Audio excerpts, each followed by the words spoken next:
Oi, gente, tudo bem? Como que vocês estão?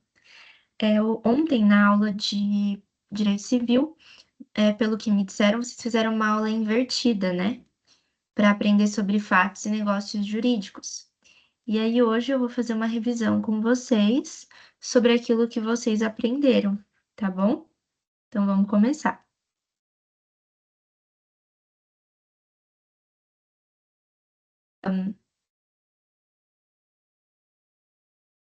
Então, a gente vai começar explicando um pouquinho sobre a teoria dos fatos jurídicos.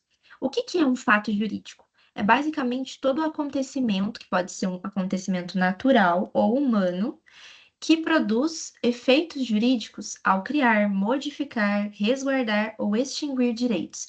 Esses quatro verbos são muito usados em sala de aula pelo professor Chacon e resumem muito bem, os efeitos que este fato ele traz para a nossa vida, né? Ou ele cria, ou ele modifica, ou ele resguarda, ou ele extingue um direito. Existem alguns fatos que não interessam ao direito, são eles os que não têm repercussão legal, como, por exemplo, uma chuva comum que não atinge a esfera patrimonial ou existencial de outrem, e os fatos que interessam ao direito. Então, existem alguns fatos naturais que interessam ao direito, como, por exemplo, uma enchente, não é uma chuva qualquer, é uma enchente, ou um incêndio, que podem configurar força maior e extinguir uma obrigação, ou ações humanas, como pescar um peixe ou assinar um contrato. Agora, referente à classificação desses fatos jurídicos, né? Que nem eu expliquei para vocês, existem os fatos naturais e os fatos humanos. Os fatos naturais, a gente também pode chamar de fatos jurídicos em sentido estrito, e são eventos que ocorrem sem a interferência da vontade humana. Então, tem os ordinários, que são os previsíveis e comum, como, por exemplo, o nascimento e a morte, a gente sabe que é natural, né? E vai acontecer. E os extraordinários, os eventos imprevisíveis ou de força maior, como a queda de um raio, enchentes, incêndios, como eu falei para vocês. Então, dentro dos fatos naturais, que são aqueles que ocorrem sem interferência humana, a gente tem os ordinários e os extraordinários. Os ordinários são os comuns, nascimento, morte, e os extraordinários são os fora do comum, né? Então, um raio, um trovão, uma enchente, um incêndio de origem natural, claro, né? Nunca proposital. E os fatos humanos, que a gente também chama de atos jurídicos em sentido amplo, que são ações que decorrem, diferentemente dos naturais, da vontade do ser humano. E aí também temos duas classificações, os atos ilícitos e os ilícitos.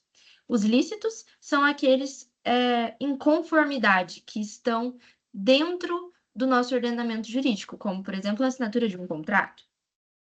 E os atos ilícitos são condutas que violam a lei e geram o dever de indenizar, como, por exemplo, a violação ao direito da personalidade. É um ato ilícito e gera o dever de indenizar.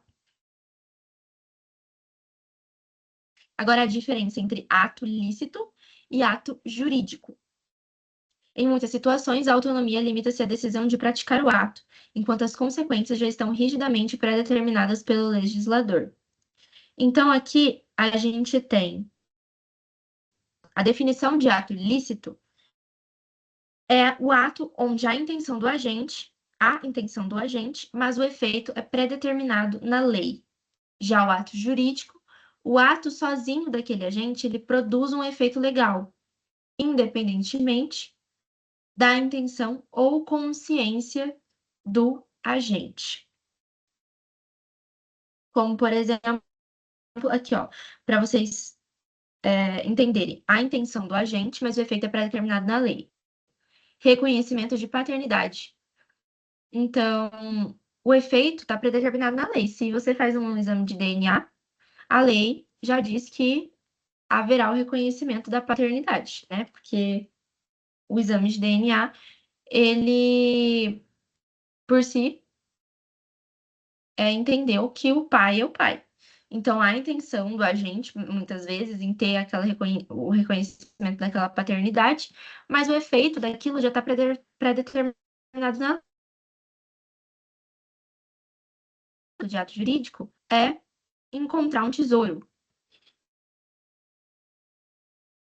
Então, assim, independente da intenção ou consciência, é, é irrelevante para que aquele efeito ocorra.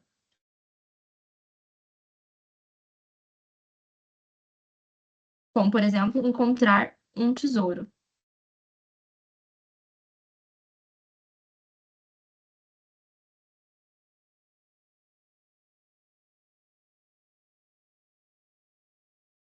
Agora, o tópico 4, negócio jurídico e autonomia privada.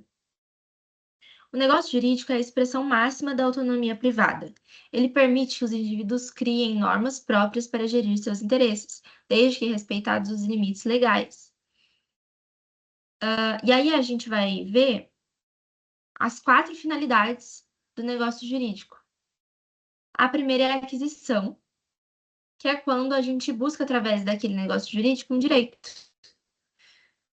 Como, por exemplo, a doação de um bem, ou a compra e venda de um carro. Você adquire um direito. A conservação, que visa resguardar um direito já existente, como, por exemplo, locação. Você é dono daquele imóvel, você já teria o direito de ser locador, né? Mais um exemplo é a locação com garantia de fiança. O terceiro, modificação. Altera-se uma relação já estabelecida. Então, você já tem um contrato com uma pessoa, e aí vocês, juntos, fazem uma modificação. Modificar algo já existente também é fazer um negócio jurídico, como, por exemplo, aceitar o adiamento do vencimento de um boleto ou de uma dívida. E, por último, a última finalidade, extinção. Então, quando vocês têm um vínculo já, vocês efetuam outro negócio jurídico para extinguir aquele vínculo anterior. Então, com a quitação de uma dívida ou distrato, que é desfazer mesmo um contrato. Gente, lembrando, se vocês tiverem alguma dúvida, vocês podem me chamar pelo WhatsApp, meu número é 12 996 21 4101, tá bom? Critérios de classificação dos negócios jurídicos. Então, aqui a gente tem alguns tipos de classificação.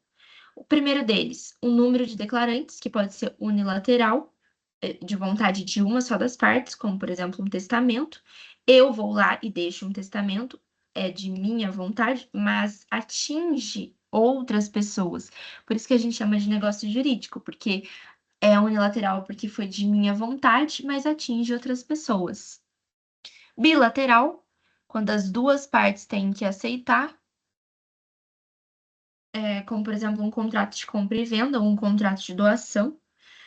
E plurilateral, quando tem várias partes com interesses comuns, como a produção de um contrato social ou um estatuto social para a constituição de uma sociedade ou de uma associação. Vantagem patrimonial pode ser gratuito, né? É oneroso só para uma das partes, que nunca vai ser gratuito ao ponto de uma das partes, pelo menos, não sofrer uma onerosidade com aquilo, né? Então, pode ser gratuito ou pode ser oneroso, quando tem sacrifício e vantagem para ambos, como, por exemplo, na locação. O locador, ele perde a posse daquela residência, mas ele também ganha o dinheiro, né, para o locatário estar morando lá. E o locatário, do mesmo modo, ele ganha a posse daquela casa, mas ele tem que pagar um valor para o locador para ele poder continuar lá. Então, isso é oneroso, é um negócio jurídico oneroso para ambas as partes. E o oneroso ele pode ser dividido em duas classificações, os comutativos e os aleatórios. Os comutativos são aquelas prestações equivalentes e conhecidas desde o início. Então, desde o início da concepção do negócio jurídico, ambas as partes já sabem o que elas vão ter que arcar. Então, o contrato de locação é um contrato comutativo, né? Então, o locador sabe que ele vai ter que dar a casa e o locatário sabe que vai ter que pagar para ficar na casa. E os aleatórios, a prestação depende de um risco ou um evento incerto, como, por exemplo, o contrato de seguro. Exemplo clássico, que inclusive o professor Chacon sempre dá na aula. Vamos lá. Você paga lá mensalmente um valor de contrato de seguro, sem saber se algum dia você vai ou não precisar daquele contrato, enquanto a empresa de seguro está recebendo, sem saber se um dia ela vai precisar te ressarcir por algum problema. Então, esse é um exemplo clássico. Se vocês não tiverem entendido, vocês também podem me chamar, que a gente tenta dar outros exemplos. Momento dos efeitos. Então, a gente tem entre vivos, que é durante a vida, e mortis causa, que é após a morte, como por exemplo um testamento. E entre vivos pode ser qualquer coisa, gente. Um contrato de compra e venda, de doação, né? Enfim. Modo de existência, principais e acessórios. Principais, eles são autônomos. A gente já viu isso nos bens também, na semana passada, sobre os bens. Então, assim, os principais, eles são autônomos, como, por exemplo, o contrato de locação. E os acessórios, eles acompanham, dependem daquele contrato principal, como, por exemplo, o contrato de fiança. Você não vai ter um contrato de fiança sem ter um contrato de locação. Não faz sentido ter fiador sem locação. E, por último, a formalidade.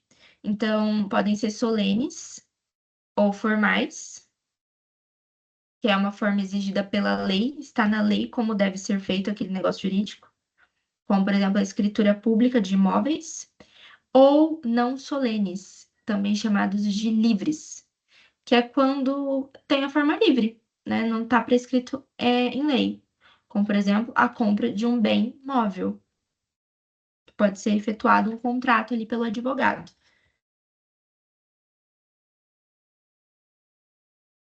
Agora, vamos ver um pouquinho sobre os elementos do negócio jurídico, que é a parte que eu peço que vocês mais prestem atenção, porque eu acho que é muito importante. Com certeza é muito importante. Para aquele negócio jurídico existir, existem alguns requisitos, e a gente separa em requisitos de existência e requisitos de validade. O, os requisitos de existência, ele foca em elementos estruturais para que aquele negócio ele seja algo. Ele exista realmente, ele seja. E o de validade, para que ele valha. Então não adianta nada existir se não tem validade. Então, vocês vão ver que os requisitos de existência, eles são anuláveis. Então, é possível é, você você corrigi-los. Já os requisitos de validade, eles são nulos. Então, se ele não existe, se ele existe, mas ele não é válido, ele não tem relevância. Agora, se ele não existe, mas ele é válido, vocês vão entender. Requisitos de existência. O negócio é. Se qualquer um deles faltar, o negócio é considerado um nada jurídico ou inexistente. Declaração de vontade é o primeiro requisito. É a fonte geradora do negócio. Então, é necessário que as partes elas tenham a vontade de declarar aquele negócio jurídico delas. Não precisa ser exteriorizada, tá? Então, essa declaração de vontade ela pode ser expressa através da fala, da escrita ou de um gesto, tácita, que é deduzida pelo comportamento daquela pessoa, ou presumida pela lei, tá? O silêncio, ele pode ser considerado uma manifestação de vontade somente quando as circunstâncias autorizarem.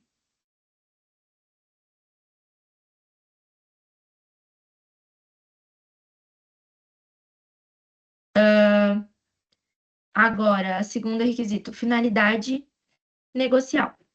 Então, vocês lembram dos verbos que a gente explicou no início, que se referem às finalidades? Então, ele precisa se encaixar em uma dessas finalidades: adquirir, conservar, modificar ou extinguir direitos. E por último, a idoneidade do objeto. Então, o objeto ele deve ser apropriado à finalidade daquele negócio jurídico. Então, por exemplo, você não pode criar celebrar um contrato de compra e venda, sendo que você está doando para a pessoa. Não faz sentido nenhum. Ou então você abre uma loja de roupa, mas registra como uma loja de ferramentas para moto. Não faz nem um pouco de sentido, né?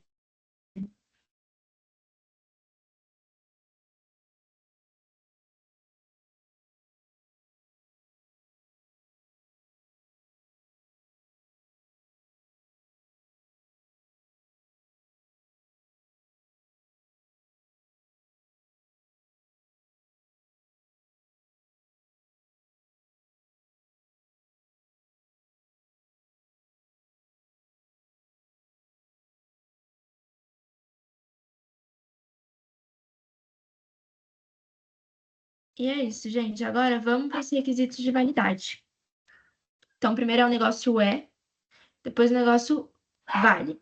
Aí é aqui que vem a explicação melhor, tá, gente? Caso o negócio exista, então a gente tem que analisar se ele é viciado ou não. A falta de um requisito desses três requisitos que eu vou falar torna o negócio nulo ou anulável. Então depende, depois a gente vai escutar os vícios do negócio jurídico, vocês vão ver com o Chacon, depois a gente vai ver na monitoria.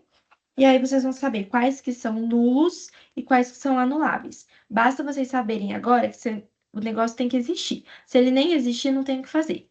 Se ele existir, a gente passa a ver se ele tem algum vício de validade.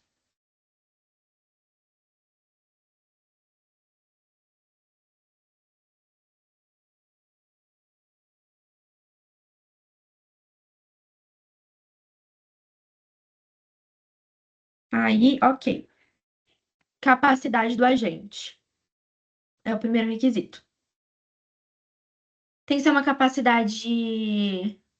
é, Ele tem que ter aptidão para celebrar aquele negócio.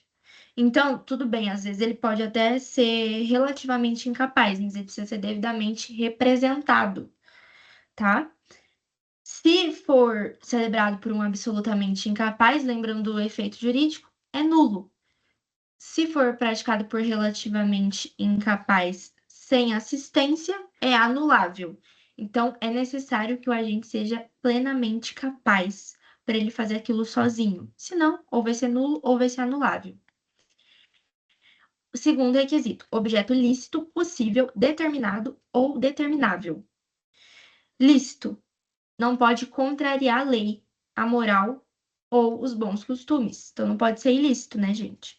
Possível. Então, tem que ter possibilidade física e jurídico. Física, não pode ser água, por exemplo, e nem jurídica. E sim, e tem que ser física e jurídica. Então, não pode ser proibido pelo nosso ordenamento jurídico. Como, por exemplo, eu dei o exemplo aqui da herança de pessoa viva. Não pode ser negociado a herança de uma pessoa que ainda está viva. Ela nem tem herança ainda. Determinado ou determinável. Ele não pode ser totalmente incerto. Então, ele tem que ser pelo menos determinável. E por último, o último requisito forma prescrita ou não defesa em lei. Então, o Código Civil ele adota como regra a forma livre, sem solenidade. Mas o formalismo é uma exceção quando a lei determina, né? Então, quando a lei determinar que é necessária uma forma especial ou solene, vai ser especial ou solene. Depois de passar pelos requisitos de existência e validade, um negócio jurídico, ele ainda tem que passar pelo plano da eficácia. Então, é existente? É válido? Mas é eficaz? Vamos saber se é eficaz analisando os três elementos acidentais: condição, termo e encargo. A condição, que é o primeiro, é um evento futuro e incerto, que depende da eficácia do negócio jurídico. Ela deve ser voluntária e, como dito aqui, não se aplica a direitos de família e direitos da personalidade. Divide-se em suspensiva, impede que o ato produza efeitos até que o evento ocorra. Exemplo, um serviço que só começa se chover. Então, se chover, você vai trabalhar. Se não chover, você não vai trabalhar. Suspende os efeitos do contrato enquanto não chove. Resolutiva, que extingue ou resolve o negócio após a ocorrência do evento, como, por exemplo, a desapropriação de um imóvel alugado. E é isso, gente. Aí, termo, que é o segundo elemento acidental. O termo é o momento em que a eficácia começa e quando ela termina. Tá? Então, a condição é um evento futuro e incerto. O termo é um evento futuro e certo. É estabelecido uma data específica. Então, você vai fazer tal coisa do dia 23 de abril até o dia 26 de abril. Ponto. Depois que passa o dia 26 de abril, perde a eficácia daquele efeito, perde a eficácia daquele negócio jurídico. E por último, o encargo. O encargo é uma determinação imposta pelo autor de uma liberalidade, restringindo-a. Então, ele obriga o beneficiário daquele negócio jurídico a fazer algo em favor do doador ou de terceiros.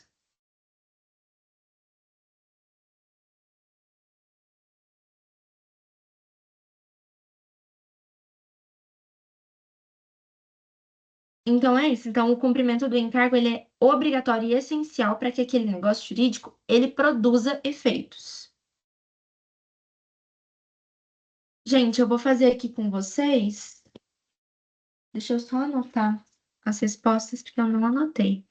Eu vou fazer aqui com vocês 5 exercícios tranquilinhos. Depois vocês podem. São 10, mas eu vou fazer 5 com vocês. E aí depois vocês podem resolver os outros 5 sozinhos.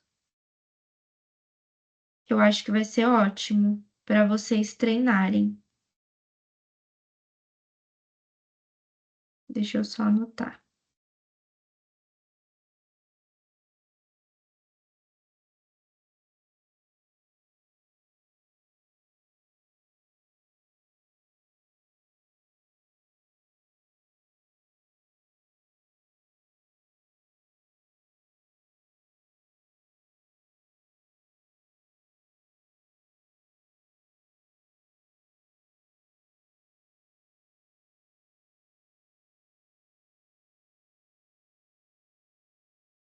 Pronto. Sobre o conceito de fato jurídico, assinale a alternativa correta. A. Todo fato da vida é automaticamente considerado fato jurídico. B. Apenas fatos humanos podem ser considerados fatos jurídicos. C.